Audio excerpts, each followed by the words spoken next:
I'm constantly learning. I am constantly getting better. G'day English Absorbers and welcome to English Absorbed. Do you have a good attitude for learning a new language? In this video, we are going to talk about the right attitude that you need to bring to the table when you're in the classroom learning a new language. Guys, let's dive in. Many language theorists, including Stephen Krashen, have shown that the more confident that you are learning a new language, the more successful that you will be learning that new language. Now, this theory is called the affective filter. If you have negative feelings about learning a new language, then you are going to be more inhibited. Now, this means something similar to blocked. Often, these negative feelings come from an external source.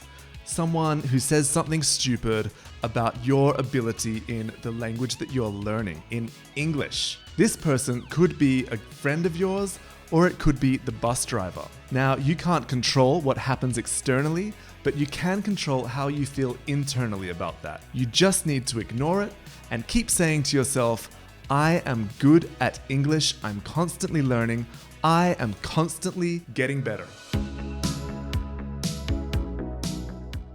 Be positive and enthusiastic. This is possibly the most important one.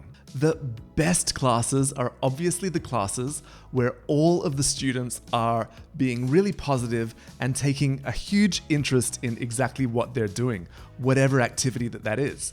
This is not only better for your teacher because it helps your teacher to create a positive and dynamic learning environment, but it's also better for the students. That's you. Why is it better for the students?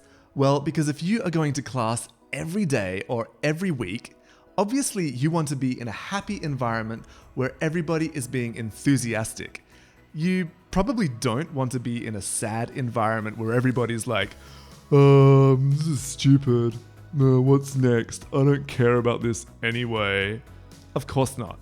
Here are some things that you can do to create that positive environment. Be enthusiastic about any activity that your teacher sets and try to get the most value out of it that you can. Don't say anything to your teacher or your classmates that might make them feel bad about themselves. This might seem obvious, but it's surprising how many people actually need to be told this. If you're not getting any value whatsoever out of anything that you're doing in the class, then wait till after class, talk to your teacher, tell them how you feel in a positive way, and if they're really doing their job, then they're going to program different things accordingly. If you notice another student that is bringing the class down and creating these negative feelings, then there's no reason why you can't go up to them, say, hey, I've noticed that you're acting this way or that way, and ask them why. Be aware that it could be that that student is going through some difficult things outside of class, so prepare to be compassionate as well. One final thing is that obviously, if your teacher is not creating a positive and enthusiastic learning environment themselves, then yeah, that's a problem. Tell them how you feel, and if they're not willing to change, then maybe just find a new teacher. Remember, a language class shouldn't feel like a dead environment. It shouldn't feel like a mathematics class at school or a science class. It should feel like a fun, house party-like environment where everybody is learning, communicating, laughing. It should be a good time. Be curious about English speaking culture. Now, I know that English is a very dominant culture in the world, and if I were teaching Japanese or German, I would feel more comfortable saying, come on guys, experience my culture. But alas, we are learning English, so it's really important to get interested in culture, particularly pop culture. Why? Because this is what English speakers talk about with each other. It's how we find common ground. TV series, movies, celebrities. This is what we talk about when we don't have other things to talk about, or just what we talk about all the time with our friends. It's common ground, meaning shared experience that we all have in common that we can talk about together. Here's how you can make a start in getting interested in current events and pop culture. Google the most famous movie stars.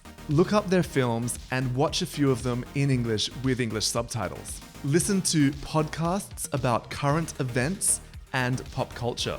Some of the best ones are Today Explained, Pop Culture Happy Hour, and Keep It. Google most popular TV show, find one, and also watch that in English.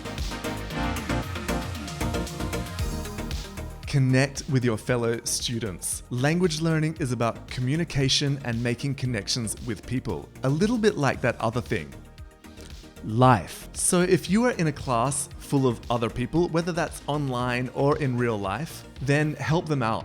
Let them help you and make your classroom like more of a study group environment. You are all people with the same goal, so use your time in class to connect with them.